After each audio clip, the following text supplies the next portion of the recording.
Konten ini khusus merupakan jawaban saya terkait dengan apa yang disampaikan oleh Refli Harun terkait dengan tanggapan atas konten berjudul AHA 100% Fufu Fafa milik Roy Suryo di channel ini. Dan dalam ulasan beliau, khususnya dalam live streaming beliau mengatakan bahwa logika yang saya pakai adalah logika Sontoloyo. Kita akan bahas di Bukan Partai Politik. Selamat datang teman-teman di channel Bukan Partai Politik, ruang publik, sekolahnya publik, bukan sekolahnya partai, tempat kita untuk meninggikan argumentasi, bukan suara apalagi emosi. Don't raise our voice, emotion but argument. Saya ingin mengingatkan buat teman-teman yang masih punya impian untuk merajut rumah masa depan di ibu kota negara, Nusantara maksud saya, teman-teman bisa melihat ada satu advertising iklan tentang kaplingan tanah yang bisa teman-teman investasikan dengan ukuran 10x20, cukup dengan teman-teman menginvestasikan 1 juta rupiah, teman-teman sudah bisa memiliki secara resmi. Silakan cek iklannya di website kami bukanpartaipolitik.com. Ya, teman-teman, kita kembali di topik kita terkait dengan jawaban resmi saya terkait dengan postingan atau live streaming abang kita, Refli Harun, yang adalah seorang pakar hukum tata negara yang merespon apa yang saya sampaikan dan tentu menggiring opini publik untuk membuat tanggapan-tanggapan yang sifatnya menurut saya tidak ada pada satu track, satu diskusi yang memenuhi kaidah yang kita sebut sebagai kaidah diskursus deliberatif, ruang publik khas Jurgen Habermas, di mana pendekatan rasional lebih dikedepankan ketimbang pendekatan-pendekatan yang sifatnya emosional. Sebelum kita meneruskan itu, kita coba lihat buku kita terlebih dahulu. Di buku yang pernah kita bahas, kita ambil pada bagian yang lain, Matinya Kepakaran, ini ditulis oleh Tom Nichols. Di sana Nichols, judulnya adalah The Death of Expertise, Matinya Kepakaran, perlawanan terhadap pengetahuan yang telah mapan dan mudarat. Pada halaman 47, kalau teman-teman punya edisi bahasa Indonesianya, kebetulan saya punya edisi bahasa Indonesianya, di situ dikatakan baik pakar ataupun awam, orang awam maksudnya, otaknya sama-sama bekerja, tapi kadang-kadang juga tidak bekerja dengan cara yang sama. Kita mendengar yang ingin kita dengar dan menolak fakta yang tidak kita sukai. Inilah pintu masuk kita untuk melihat bahwa seringkali otak kita ini bekerja dengan baik dan kadang-kadang juga tidak bekerja dengan baik. Sekalipun kita sudah menyandang gelar sebagai seorang pakar di bidang tertentu. Nah, sebelum saya tegaskan itu juga, saya sedikit memberikan catatan kritis terkait dengan salah satu tabloid Suara.com yang mengutip konten saya melalui katakanlah kutipan dari seorang TikToker yang mengutip katakanlah mengambil bagian dari konten ini dan di-share dengan menurut saya narasi yang tidak sesuai, tidak pas, yaitu menyebut bahwa saya mengatakan bahwa akun milik katakanlah Fufu Fafa itu dimiliki oleh Gibran. Bukan Partai Politik tidak pernah menyebut itu. Yang disebut oleh Bukan Partai Politik adalah Fufu Fafa itu milik Roy Suryo. Saya tidak bicara tentang persoalan akun. Tapi baiklah, nanti kita akan uji logika ini. Apakah benar logika yang saya bangun itu patut untuk dikatakan sebagai memenuhi kaidah logika Sontoloyo. Nah, teman-teman, kita perlu berhati-hati ketika kita berada pada posisi sebagai seorang pakar di bidang tertentu. Kita harus menghormati kepakaran itu atau sebut saja keahlian itu, karena bisa jadi jangan sampai itu memenuhi apa yang saya sebut sebagai dalam istilah contempt of expertise, merendahkan atau penghinaan terhadap kepakaran diri sendiri. Karena sekali lagi orang-orang yang telah mencapai bidang kepakaran mestinya punya diksi-diksi atau gaya bahasa yang tidak memenuhi apa yang disebut dengan secara leksikal sebagai sontoloyo, yang artinya tidak beres, bodoh, dan cenderung dipahami sebagai sebuah sarana makian. Nah, saya kira ini menjadi sebuah hal yang patut untuk diperhatikan oleh siapa saja yang tentu memiliki profil sebagai seorang pakar di bidang hal-hal tertentu, dan sarannya perlu menjaga diri atau berhati-hati dengan diksi-diksi yang dipakai atau yang digunakan. Pasal yang ingin kita bicarakan di sini adalah saya mencoba untuk menjelaskan logika yang saya pakai untuk mengatakan bahwa Pupu Papa milik Roy Suryo, bukan milik Gibran. Dengan argumentasi yang saya jelaskan beberapa bagian di konten tersebut, dan kali ini saya akan melakukan pendalaman terkait dengan dibalik itu semua terkait dengan apa yang dikatakan dan katakanlah dikritik oleh Bang Refli Harun. Nah, saya kira seperti ini. Kita tahu bahwa apapun secara teoritis itu bisa disebut sebagai sebuah sudut pandang atau perspektifal, memenuhi kaidah perspektivital yang kita sebut sebagai sudut pandang. Apapun yang kita sampaikan itu merupakan secara teoritis disebut sebagai sudut pandang personal.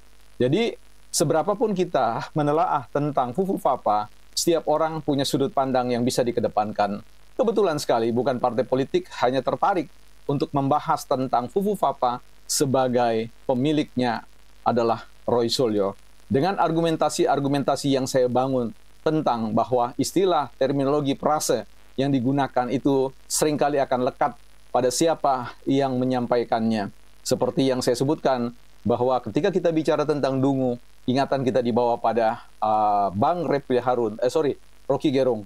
Dan ketika kita berbicara tentang Samsul Asam Sulfat, maka kita juga akan dibawa ingatan kita pada Bang Marsintor Pasaribu. Dan juga ketika bicara tentang bebek lumpuh, kita juga akan terhubung dengan Profesor Amin Rais. Dan sekarang ini sepertinya kita akan menambahkan, kalau kita ingat kata Diksi Sontoloyo, mungkin kita akan ingat abang kita Refli Harun, seperti itu. Karena seringkali saya lihat beberapa kali, paling tidak lebih dari satu kali, kata-kata itu sangat melekat.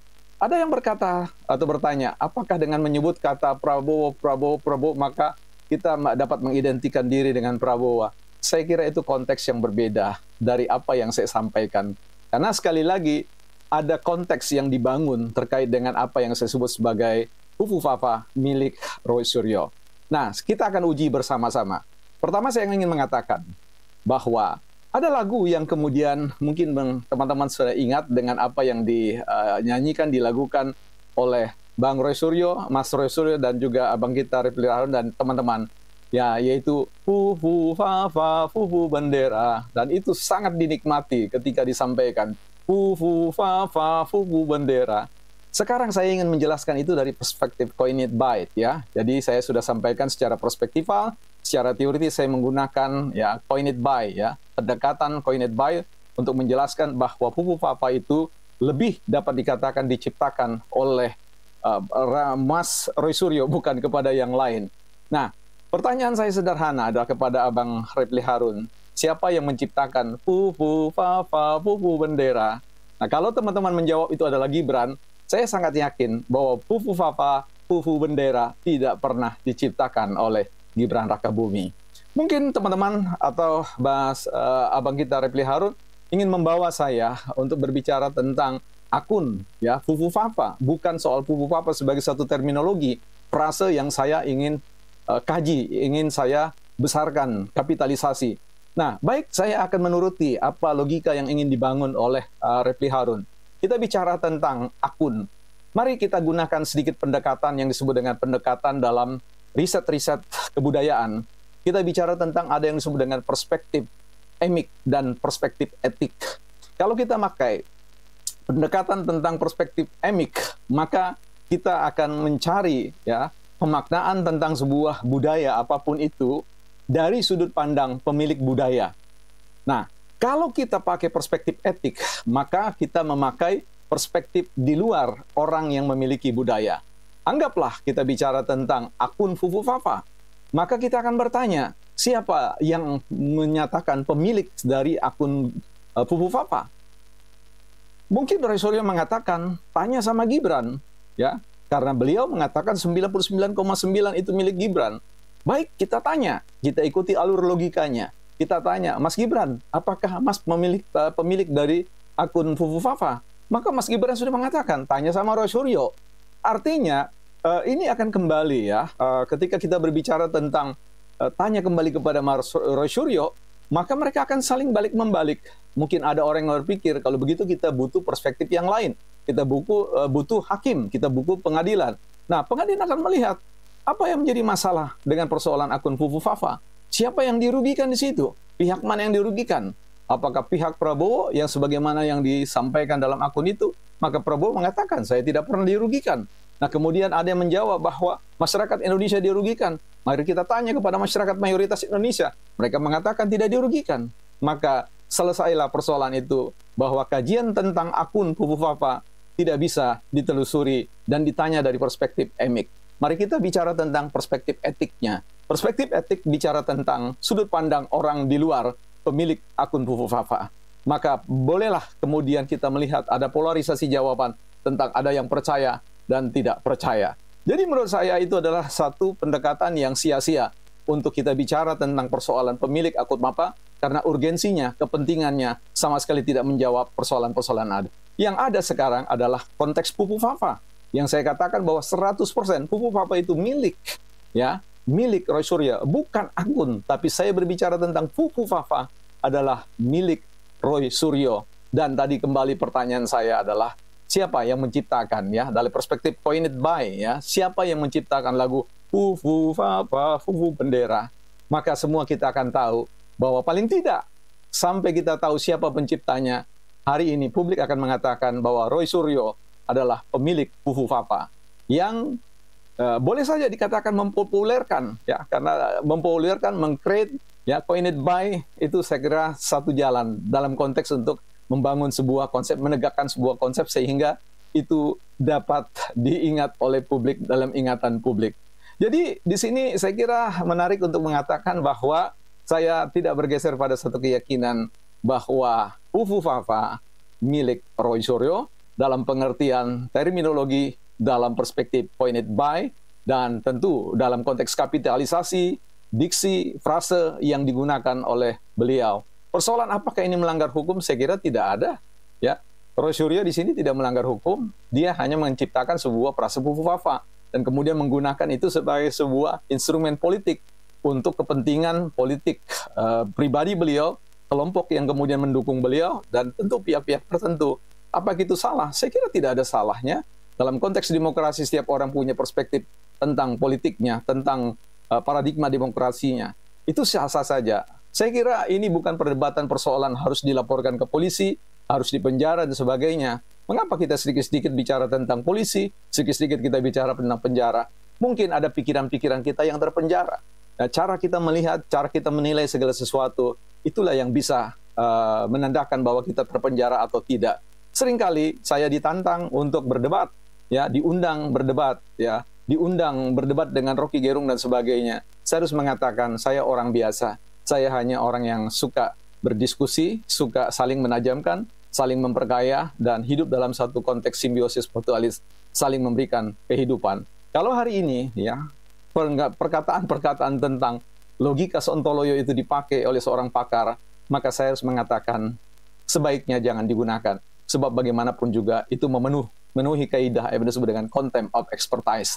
Jadi Bang Refli Harun menghina kepakaran diri sendiri dengan penggunaan logika-logika atau diksi-diksi yang menurut saya bukanlah diksi khas seorang pakar, bukan partai politik.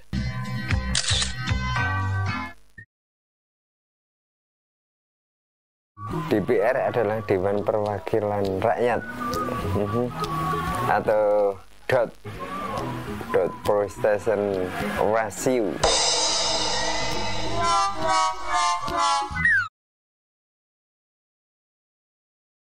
Kerja DPR hanyalah sebagai menampung dan menerima aspiration atau innovation yang dikeluh resahkan atau yang yang terbaru untuk menampung, mengisi dan menyelamatkan dan menyeleksi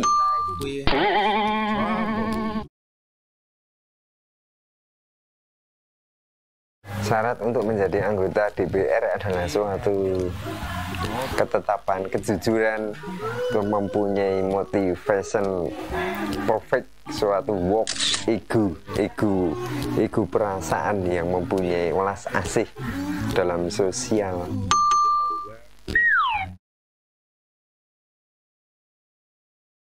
Fraksi DPR adalah suatu komitmen atau ketetapan pemerintah yang mempunyai solution image dalam perubahan, hanya merubah suatu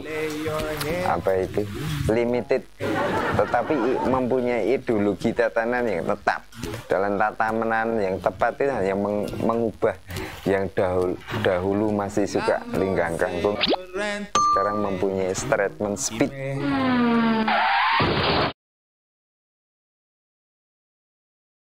Fraksi SR atau fraksi pertahanan teknologi, fraksi ekonomi bisnis, atau yang disebut fraksi Arsalar atau Kalam Sahiru.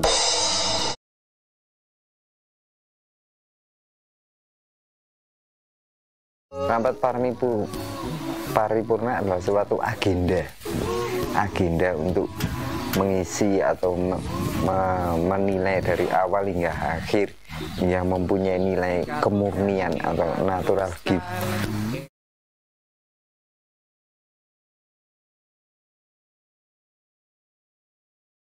Rapat paripurna adalah diadakan setiap hari Kamis, Jumat, dan mungkin Selasa atau Senin dengan suatu komitmen speed.